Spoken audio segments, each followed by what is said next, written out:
थोड़ा ध्यान लगा कर सुनना।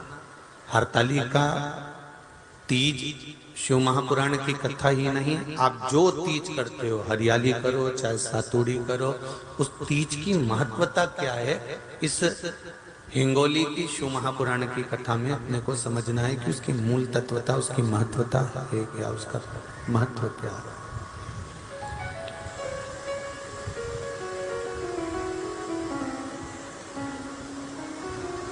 भगवान ब्रह्मा, भगवान विष्णु और भगवान शिव, इन तीनों की जो अर्धांगिनियां, ब्रह्मणी, लक्ष्मी और पार्वती,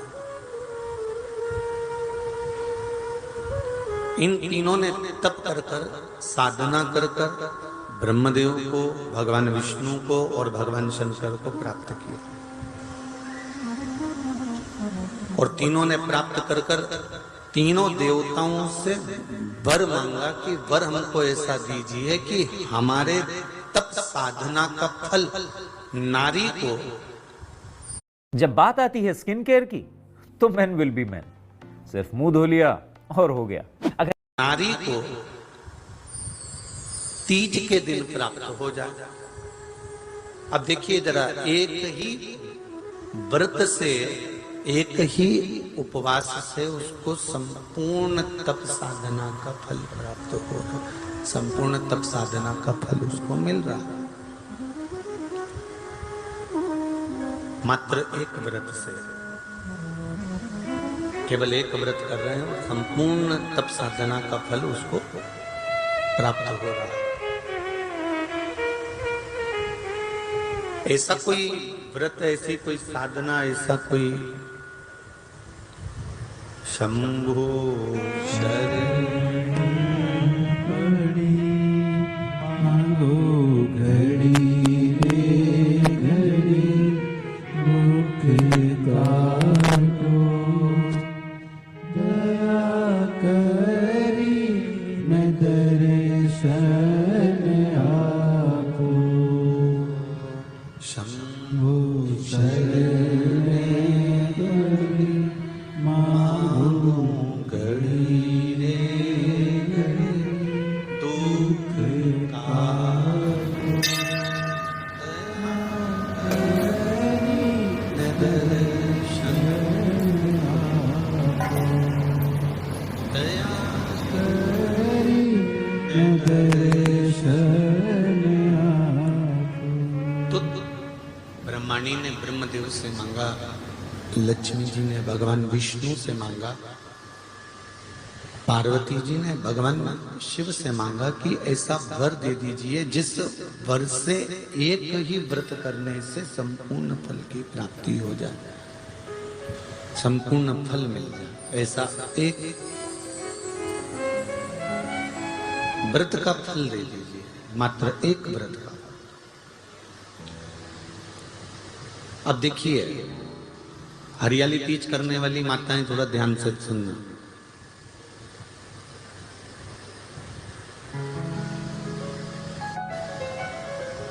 हरियाली तीज जब माताएं करती हैं तो एक हरियाली तीज, एक गणगौर की तीज,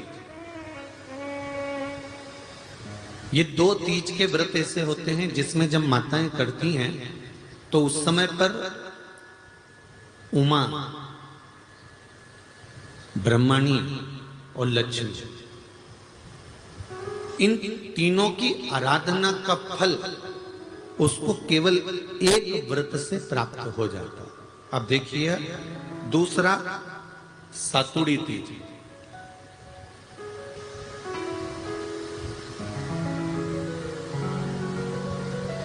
इसमें उमा और महेश्वर, उमा और महेश, ब्रह्मणी और लक्ष्मी, इन चार के व्रत तप का फल एक साथ सातुड़ी तीज के दिन प्राप्त हो जाता। अब आती है हरतालिका तीज। आप लोग करते हो हरतालिका? यहाँ लोग करते कि नहीं करते? करते हैं यहाँ पे हरतालिका? कौन कौन करता है? जरा हाथ उठाओ तो जरा। अरे सभी करते हो, रखो रखो, बहुत बढ़िया, बहुत अच्छी बात। एक आती है हरतालिका तीज। इस तीज का व्रत माता पार्वती बेल वृक्ष के आनंद के साथ में फुलेरा बनाकर करती है, और जिसमें इस हरतालिका में माता पार्वती जी के जितने जन्म पहले हुए हैं, माता पार्वती का जन्म तो 52वें नंबर का, 52 नंबर पे माता पार्वती का जन्म है। इससे पहले तो माता के 51 जन्म पहले हो चुके हैं, 51 जन्म माता पार्वती का पहले हो चुके हैं। तो वो जितने जन्म माता पार्वती पूर्व में ले चुकी हैं, ब्रह्माणी जितनी बार ब्रह्मदेव के साथ में विराजमान हो चुकी हैं, इंद्राणी जितनी बार इंद्र के साथ विराजमान हो चुकी हैं, और लक्ष्मी चाहे वो राधा के रूप में हो, चाहे वो रुक्मणी के रूप में हो, चाहे वो सतभामा के रूप में हो, चाहे वो यमुना के रूप में हो, चाहे वो गंगा के रूप में हो, जितनी बार माता लक्ष्मी ने रूप धारण करे हैं वो सब रूप में,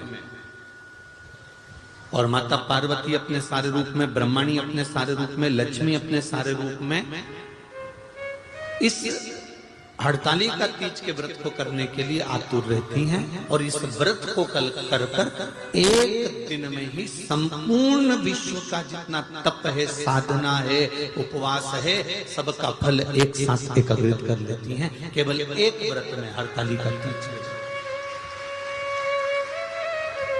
अब एक बात ध्यान से सुनिएगा, सारे व्रत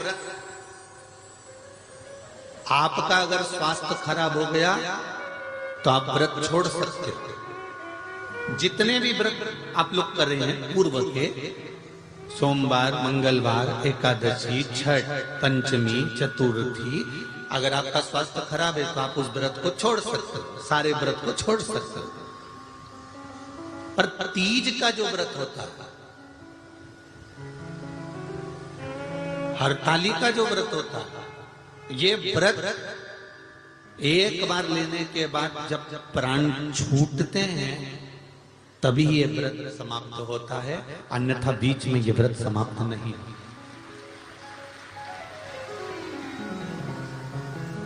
ये व्रत समाप्त होता ही नहीं।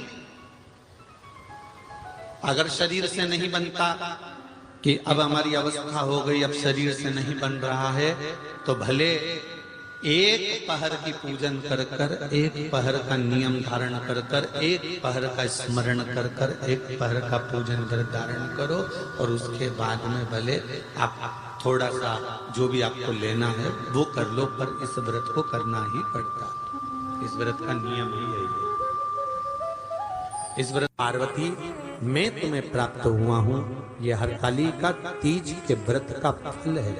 शिव जी कहते हैं पार्वती जो नारी हरतालिका तीज के व्रत का स्मरण करती है, फुलेरा जो बांधा जाता है उसमें 5 माला से ज्यादा माला लटकना चाहिए, 5 से कम नहीं। कितनी? जैसे माला जो लटकाते हो वो 5 से ज्यादा होना चाहिए। 5 तो जया, विषहरा, शामलीबारी, दौतली, देव, इससे अधिक होगी चलेगा, पर इससे कम फुलेरे के अंदर माला नहीं होना चाहिए महाराज। दूसरा,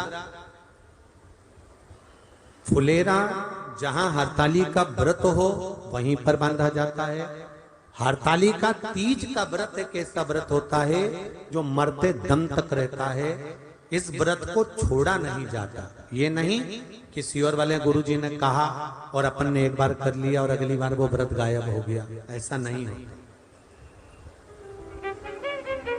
हरतालिका तीज अखंड सौभाग्य के लिए, वंश वृद्धि के लिए, कार्य सिद्धि के लिए और कुंवारी कन्याएं उत्तम वर प्राप्ति के लिए, आनंद सुख के लिए करती हैं। ऐसा नहीं है कि केवल स्त्री ही करती है। जब नारी किसी कारणवश व्रत नहीं कर पाती तो पुरुष इस व्रत को धारण करते हैं। 30 अगस्त को, यही 30 तारीख को, कल 29 है, परसों 30 तारीख को हरतालिका तीज रहेगी। आप सब अपने हृदय से, मन से इस व्रत को कर कर अपने जीवन को सार्थक बनाइएगा। जो करते हैं, कितने लोग करते हो, जरा हाथ उठाइए हरतालिका तीज। इतने सारे करते हो, अरे वाह वाह, धर लो, प्रणाम प्रणाम, आपको बहुत बहुत नमन करता हूं, बहुत बहुत सारा। फुलेरा बांधते हो?